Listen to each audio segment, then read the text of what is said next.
Hello everyone, I welcome again to all of you in my BA tutorial classes success in teaching field. हम लोग यहाँ पर BEd second year के previous year questions को answer के साथ में डिस्कस कर रहे हैं। और आज जो हम लोग डिस्कस करेंगे वो आप देख सकते हैं पेडागोजी ऑफ स्कूल सब्जेक्ट, जिसे हम क्या बोलेंगे BCC 7। और एक बात बता देता हूँ कि पेडागोजी ऑफ स्कूल सब्जेक्ट का इस साल यानी सेकेंड ईयर में आपका पहला पेपर होगा, यानी कि फर्स्ट डे ये पेपर आपका होगा। तो आपको अच्छी तरीके से प्रिपेयर होके जाना है, क्योंकि फर्स्ट डे में आपको सीटिंग अरेंजमेंट के अकॉर्डिंग भी थोड़ा सा टाइम टेकिंग होता है, जिसके बिहाफ पर आप इसको अच्छे से देख के जाएंगे।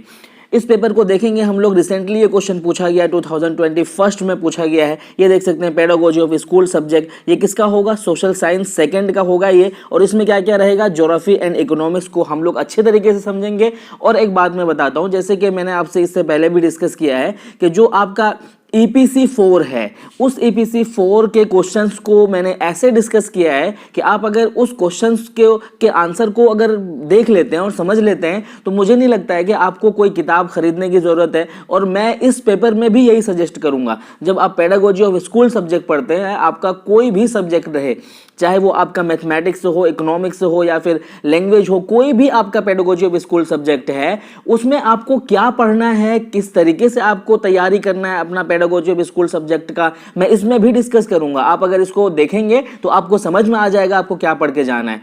तो मैं इसलिए बोल रहा हूं ये बात, क्योंकि मैं चाहता हूं कि आप इसमें से कोई किताब ना खरीदें, है ना। अगर आप पेडागोजी ऑफ स्कूल सब्जेक्ट पे कोई किताब खरीदना चाहते हैं तो बिल्कुल नहीं खरीदें। मुझे नहीं लगता है कि आपको टाइम पैसे वेस्ट करने की ज़रूरत है। अगर आप चाहते हैं कि थोड़ा बहुत उसमें से फाड़ के लेके जाएं या फिर लिख लें, वो अलग बात है। तो अगर आप समझने की बात करेंगे तो मैं आपको बहुत कॉन्सेप्ट बेस्ड समझाऊंगा यहाँ पे, और हर क्वेश्चन को अच्छे से डील करूंगा ताकि आप खुद भी आसानी से लिख पाएं। बढ़ते हैं नेक्स्ट क्वेश्चन की तरफ, देखते हैं क्वेश्चन में क्या कहा जा रहा है, उसको अच्छे तरीके से समझते हैं।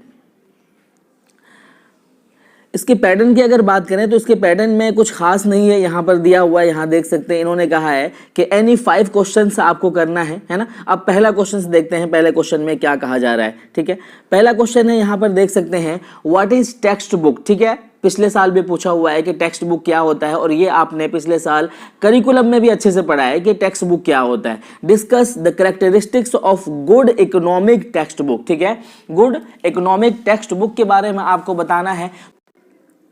तो सबसे पहले आप इसमें क्या बताएंगे? टेक्स्ट बुक का डेफिनेशन बताएंगे। तो क्या बताएंगे इसमें? Text book is the standard book used as a tool of teaching and learning, organized for instructional purpose related with particular subject of curriculum, organized for use of student and teacher। देखो सबसे simply समझ में आ रहा है इसमें कि text book का जो है डेफिनेशन बताएंगे यहाँ पर। तो टेक्स्ट बुक का डेफिनेशन मैंने बताया, क्या कहने का मतलब है? इसके कहने का मतलब है कि टेक्स्ट बुक वो होता है जिसको हमको क्या करते हैं, टीचिंग एंड लर्निंग के लिए एक टूल की तरह से, टूल के माध्यम की तरह से हम उसको क्या करते हैं, ऑर्गेनाइज्ड करते हैं। उसका पर्पस क्या होता है? ये पर्पस होता है कि स्टूडेंट और टीचर एक आपस में क्या कर सके, करिकुलम को समझ पाए और उसको डिफाइन कर पाए। तो इसी के अकॉर्डिंग आप बहुत सारे इसमें इंपॉर्टेंट पॉइंट लिख देंगे, इसमें कोई बड़ी बात नहीं है। ठीक है ना।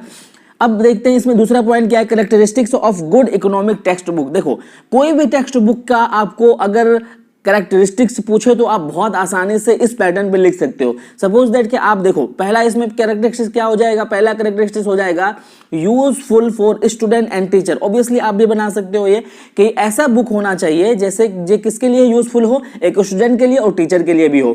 दूसरा पॉइंट क्या हो जाएगा इसमें, size of book should be handy, यानी कि बुक का साइज इतना हाईवी नहीं हो, इतना बड़ा नहीं हो कि बच्चा जो उसको कैरी नहीं कर पा रहा है। ठीक है।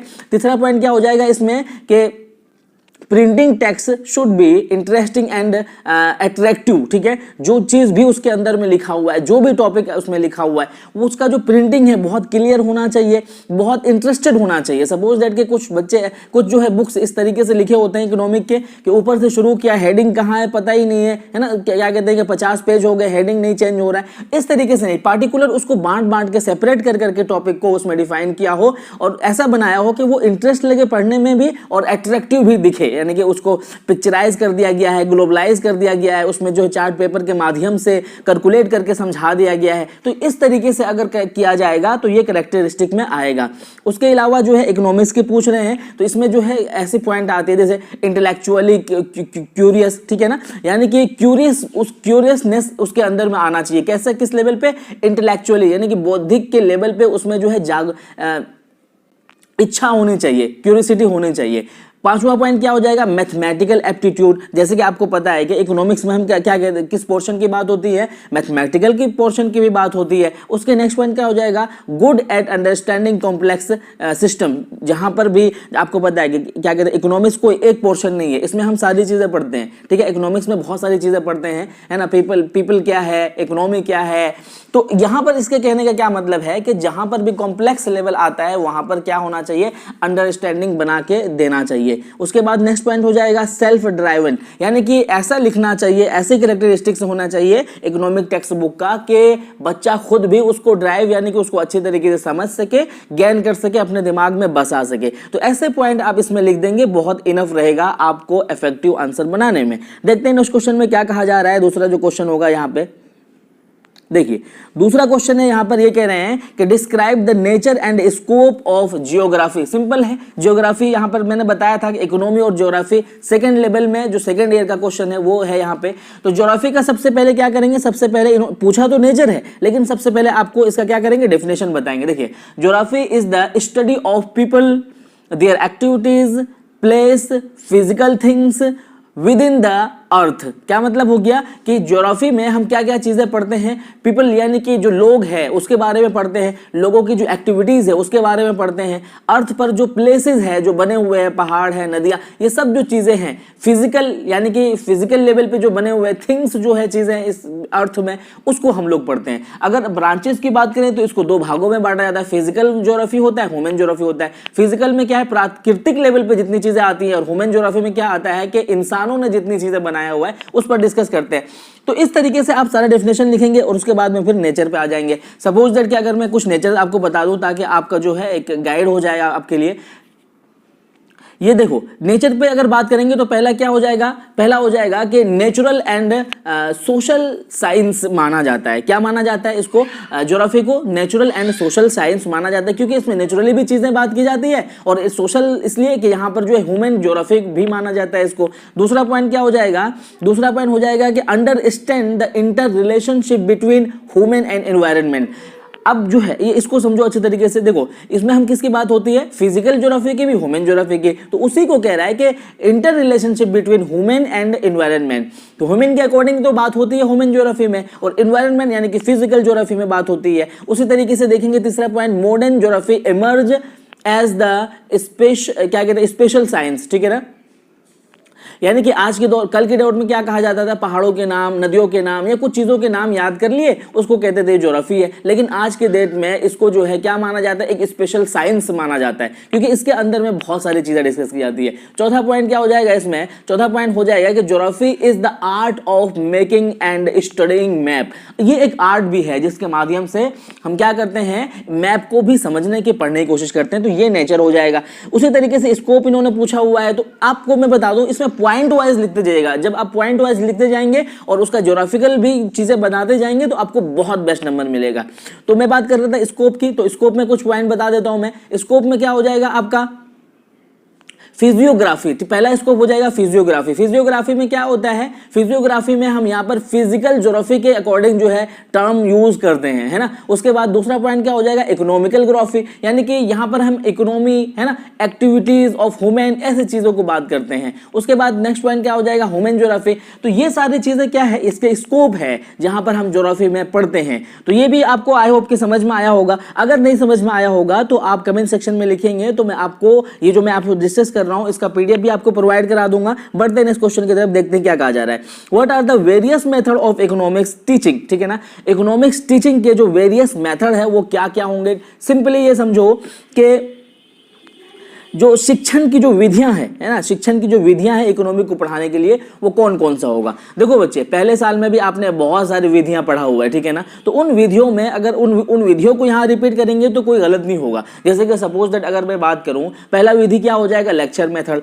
तो लेक्चर मेथड में क्या होता है कि ये होता है टीचर सेंटर, यहाँ पर बच्चे को ब्लैंक स्लेट माना जाता है। टीचर क्या मानते हैं कि बच्चा जो है ना ब्लैंक है, बिल्कुल जिस तरह से चाहो पढ़ाओ, जिस तरह से उसके दिमाग में घुसाओ। तो ये पहला क्या हो जाएगा आपका लेक्चर मेथड। दूसरा क्या हो जाएगा, डिस्कशन मेथड। डिस्कशन मेथड में क्या होता है कि बच्चा और टीचर, ये चाइल्ड सेंटर होता है, तो यहाँ पर जो है बच्चे से डिस्कस कर करके पढ़ाता है कि आपको क्या जानने की जरूरत है। तो इसके अकॉर्डिंग जो है बच्चा भी बहुत सारी एबिलिटी रखता है अपने दिमाग में, तो इसके अकॉर्डिंग हम क्या कहेंगे, डिस्कशन मेथड। उसी तरीके से प्रोजेक्ट मेथड हो जाएगा तीसरा। तो प्रोजेक्ट मेथड में क्या होता है, प्रोजेक्ट मेथड में ये होता है कि कोई भी टॉपिक के अकॉर्डिंग आपने कोई टॉपिक उठा के दिया और उस पर आपने प्रोजेक्ट करवा के लाने को कहा बच्चे से, और सबका प्रोजेक्ट फिर चेक किया और चेक करने के माध्यम से आपने उसमें मार्किंग की। उसके बाद हो जाएगा आपका क्वेश्चनिंग, यानी कि आपने बच्चों से क्वेश्चन किया, क्वेश्चन आंसर के थ्रू से सीखा। उसके बाद इसी तरीके से टीचिंग मेथड में विजिटेशन हो जाएगा, यानी कि भ्रमण कहते हैं ना, कि आपने सपोज दैट कि ताजमहल के बारे में आपको पढ़ाना है, तो 10 घंटा लेक्चर देने से ज्यादा अच्छा है कि 1 मिनट में आप उसको दिखा दो तो उसके दिमाग में सारी चीजें आ जाएगी।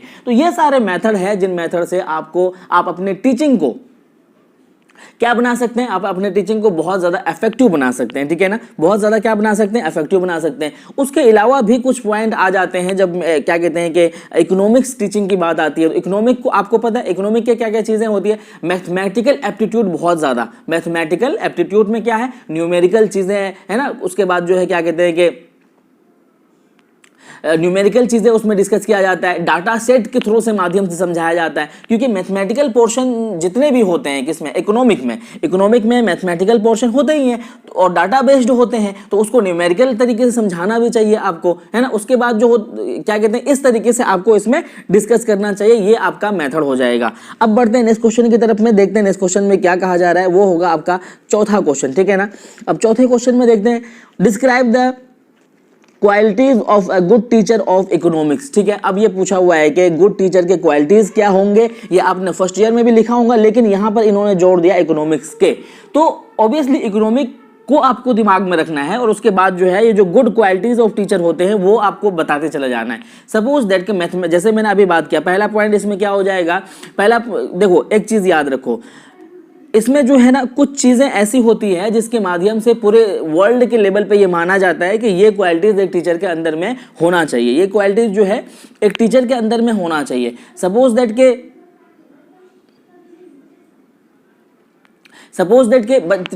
टीचर को क्या नॉलेज होनी चाहिए, मास्टरी ऑफ सब्जेक्ट होना चाहिए, ठीक है ना। मास्टरी ऑफ सब्जेक्ट किसको होना चाहिए, एक टीचर को होना चाहिए। उसके बाद अगर बात करेंगे कि नॉलेज ऑफ सोशल साइंस होना चाहिए, क्यों, क्योंकि यहाँ पर इकोनॉमिक्स टीचर की बात हो रही है, इकोनॉमिक्स टीचर की बात हो रही है, तो वहां पर सोशल साइंस की भी बात होती है। गुड अंडरस्टैंडिंग कॉम्प्लेक्स लेवल होना चाहिए, यानी कि एक टीचर को गुड अंडरस्टैंड होना चाहिए, क्यूरियस होना चाहिए, इंडिपेंडेंट होना चाहिए, थिंकर्स होना चाहिए, है ना। तो ऐसी चीजें एक टीचर के अंदर में होनी चाहिए जिसके माध्यम से, जैसे कि सपोज इकोनॉमिक्स में क्या क्या चीजें आती है, इकोनॉमिक्स में क्या सोशल साइंस की भी बात होती है, कहीं ना कहीं क्या कहते हैं ह्यूमन की भी बात होती है। तो जिस जिस चीजों की बात होती है उसके माध्यम से एक टीचर को वो सारे नॉलेज आने चाहिए। आई होप कि ये भी आपको समझ में आया होगा। देखते हैं ना क्वेश्चन, यहां पर जो है पांचवा क्वेश्चन देख सकते हैं आप। पांचवा क्वेश्चन में क्या कहा जा रहा है, ये कह रहे हैं कि prepare a lesson plan for geography of class 8, ठीक है, ये देख सकते हैं। अब जो लेसन प्लान की बात है ना, वो तो मैंने आपको वीडियोस भी प्रोवाइड कराया है कि आपको लेसन प्लान किस तरीके से बनाना है। और जब भी आपका पेडागोजिकल क्वेश्चन पूछा जाता है या फिर क्या कहते हैं आपका जो है मेथड पेपर होता है, तो मैं ये कहूँगा कि आप अपना जो है लेसन प्लान पे एक प्रैक्टिस जरूर करके जाना। वैसे तो मैंने आप अपने चैनल पे ये वीडियो प्रोवाइड करा दिया है कि लेसन प्लान किस तरीके से इफेक्टिव लेसन प्लान बनाना चाहिए, लेकिन आप कहेंगे तो मैं आपको एक शॉर्ट टर्म में समझा दूंगा कि इस तरीके से लेसन प्लान ज्यादा इफेक्टिव रहेगा। आई होप कि ये भी समझ में आया होगा। छठा क्वेश्चन कहता है कि what do you mean bye short answer type questions, describe it's merits and demerits, ठीक है ना। देखो ये कह रहा है कि मेरिट्स एंड डिमेरिट्स आपको बताना है, ठीक है ना। तो मेरिट्स डिमेरिट्स में क्या क्या चीजें आ जाएंगी यहां पर, तो मेरिट्स में ये चीजें आ जाएंगी कि देखो इसमें क्या होता है, पहला पॉइंट इसमें लिख सकते हो कि possible to set question on the whole curriculum. Suppose that कि सबसे पहले तो आप ये लिखोगे, इसमें जो है शॉर्ट आंसर के बारे में बताओगे, फिर आप डिमेरिट और मेरिट पे आओगे। तो आप कैसे बताओगे? शॉर्ट आंसर क्या होता है? जिसमें कि हम पूरी बात को एक शॉर्ट टर्म में डिस्कस कर देते हैं, ठीक है ना। पूरी बात को हम शॉर्ट टर्म में एक डिस्कस कर देते हैं। यहाँ पर लॉन्ग पेपर पे लिखने के लिए नहीं आता, बल्कि 1 से 2 पेज में हम सारी चीजें डिस्कस कर देते हैं पॉइंट वाइज। ये होता है आपका शॉर्ट आंसर, ठीक है ना। अब आपको बताना है इसका के मेरिट्स क्या है। सपोज दैट के मेरिट पहला क्या बनेगा? Possible to set question on the whole curriculum, यानी कि शॉर्ट जो आंसर होता है ना, उसमें क्या क्या पॉसिबल होता है कि होल करिकुलम, यानी कि जितनी भी चीजें करिकुलम में होती है वो सारी चीजें इसमें डिस्कस की जा सकती है।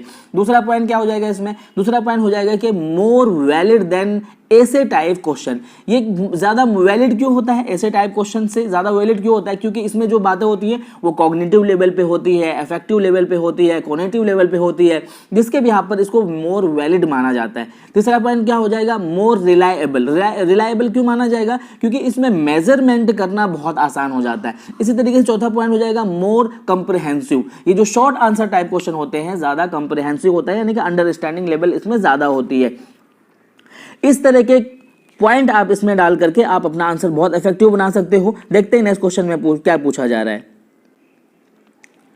नेक्स्ट क्वेश्चन में कह रहे हैं कि discuss the different aims and objectives of teaching economic at secondary level, ठीक है ना। एट सेकेंडरी लेवल अभी मैंने आपको बताया था कि किस तरीके से आप चीज़ों को डील करेंगे। ऑब्जेक्टिव क्या हो जाएगा आपका? टीचिंग कराने का। अब आप जब इकोनॉमिक्स पढ़ा रहे हैं, ठीक है, तो उस इकोनॉमिक्स को पढ़ाते टाइम में आपके जो लेवल रहेंगे, आपका जो टीचिंग मेथड रहेगा वो क्या क्या रहेगा, है ना। तो वो बहुत अच्छी तरीके से आप बता सकते हो इसमें। जैसे क्या क्या चीजें आ जाएंगी। अगर मैं एम की बात करूं, ठीक है ना, तो एम की बात करूं तो इसमें क्या आ जाएगा? लॉन्ग टर्म गोल, ठीक है। We always active to achieve them, ठीक है। इसका जो एम होगा वो लॉन्ग टर्म गोल होना चाहिए, यानी कि आप इसको सक्सेसफुल तरीके से आप अपने गोल तक कैसे पहुंचेंगे? We always active to achieve them. जो आपका गोल है उसको पहुंचने तक आपको हमेशा से एक्टिव रहना पड़ेगा। ये क्या हो जाएगा आपका? इसका एम हो जाएगा, है ना।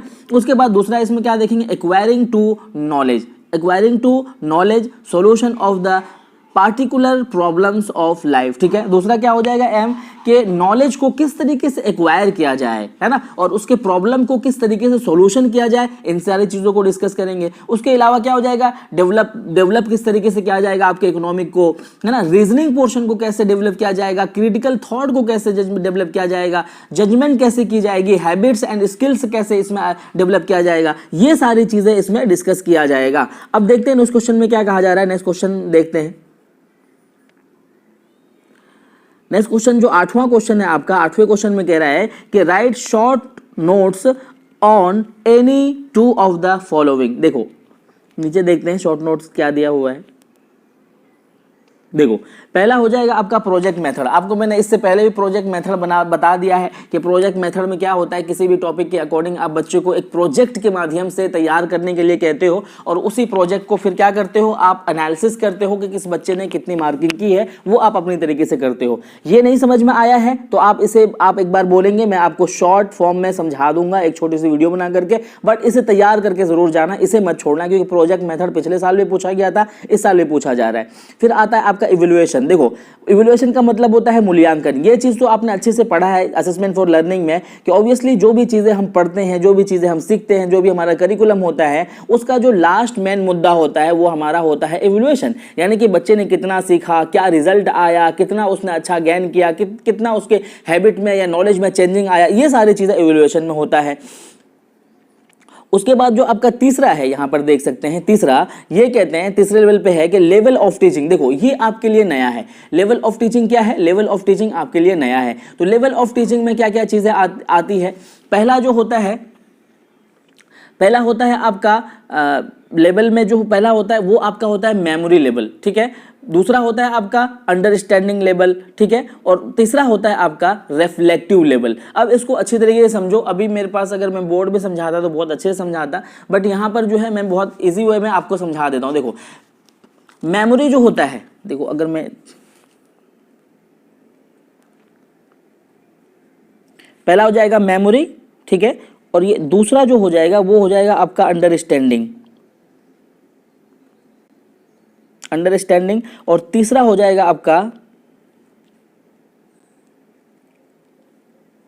रिफ्लेक्टिव। अब इसको समझो, देखो मेमोरी का मतलब क्या होता है, मेमोरी का मतलब होता है स्मृति, यानी कि आप अपने माइंड के लेवल पे, यानी कि अपने दिमागी क्षमता के अकॉर्डिंग जितनी चीजें आप कर पा रहे हो, जितनी चीजें आप सीख रहे हो, तो उसको हम क्या कहेंगे, मेमोरी लेवल। यानी कि यहाँ पर जो है हम अपनी चीजों को कैसे सीखते हैं, हम उसको रट करके, याद करके, उसको देख करके, उसको लिख करके, ऐसे हम सीखते हैं। यानी कि हम यहाँ पर समझते कुछ भी नहीं है, बट उसको रट करके सीखते हैं। तो ये पहला लेवल क्या हो जाएगा, मेमोरी। और दूसरा हो जाएगा अंडरस्टैंडिंग। यहां पर रटने के साथ साथ में उसको अंडरस्टैंड भी करते हैं, यानी कि जो चीजें हम सीख रहे हैं, पढ़ रहे हैं, उसको क्या कर रहे हैं, अंडरस्टैंड भी कर रहे हैं। और तीसरा लेवल हो जाएगा आपका रिफ्लेक्टिव। रिफ्लेक्टिव लेवल मतलब चिंतन लेवल। यहां पर आकर के हम चिंता भी करते हैं कि क्या इसमें कुछ, जैसे कि बच्चे रिसर्च करते हैं ना, तो रिसर्च में क्या करते हैं, वो खोज भी करते हैं। यानी कि हम यहां पर आकर के क्या करते हैं, यहां पर आकर के एक चिंता करते हैं कि नहीं इसमें ऐसा होना चाहिए, नहीं टीचिंग मेथड ऐसा होना चाहिए। जैसे कि आज की डेट का अच्छा एग्जाम्पल दूं मैं, अगर आज के डेट में अगर लेक्चर मेथड से बच्चों को पढ़ाया जाए तो उसको अच्छा नहीं माना जाता है। क्यों नहीं अच्छा माना जाता है, इसलिए कि बच्चों का जो माइंड लेवल है वो बहुत कम है उस टीचर से, जो टीचर पढ़ा रहे हैं। तो ये देखा जाता है कि आज का टीचिंग मेथड कैसा होना चाहिए, चाइल्ड सेंटर होना चाहिए। तो ये कौन डिस्कस करता है, ये रिफ्लेक्टिव लेवल डिस्कस करता है, क्योंकि इन्होंने चिंतन किया इस बात का कि आज के बच्चों को मनोवैज्ञानिकली लेवल से पढ़ाना चाहिए। आई होप कि ये भी आपको समझ में आया होगा। फिर देखते हैं यहां पर क्या कहा जा रहा है नेक्स्ट में कहा जा रहा है कि फंक्शन ऑफ मेमोरी, है ना। मेमोरी को आपको बताना है किस तरीके से फंक्शन करता है। आपको अच्छे तरीके से पता है, क्या कहते हैं कि सिगमंड फ्राइड ने भी कॉन्शियस और अनकॉन्शियस का एक थ्योरी दिया है कि किस तरीके से इंसान का दिमाग काम करता है। यानी कि कोई चीज़ जो होती है हमारे कॉन्शियस में, तो हम देखते ही समझ लेते हैं कि ये चीज़ हमारे दिमाग में है। अब अनकॉन्शियस जो चीज़ हम थोड़ा सा भूल चुके होते हैं, उसके अलावा आप यहाँ पर मेमोरी, अंडरस्टैंडिंग, है ना, रिफ्लेक्टिव, ये भी लिख सकते हो कि किस तरीके से हमारा दिमाग जो है, हमारे दिमाग का फंक्शन क्या होता है, बटा होता है, कैसे कैसे ऐसे बटा होता है कि हमारे दिमाग में क्या चल रहा होता है। हमारे दिमाग में कुछ चीज़ें जो है मेमोरी लेवल से हम याद करते हैं, कुछ चीज़ें हमारा दिमाग जो करता है, क्या करता है, अंडरस्टैंडिंग लेवल पे फॉलो करता है, और कुछ चीज़ें चिंतन के लेवल पर। तो ये फंक्शन आप इसमें लिख दोगे, बहुत इनफ रहेगा। देखते हैं नेक्स्ट क्वेश्चन में क्या कहा जा रहा है। 9वां क्वेश्चन देखते हैं क्या कह रहे हैं ये।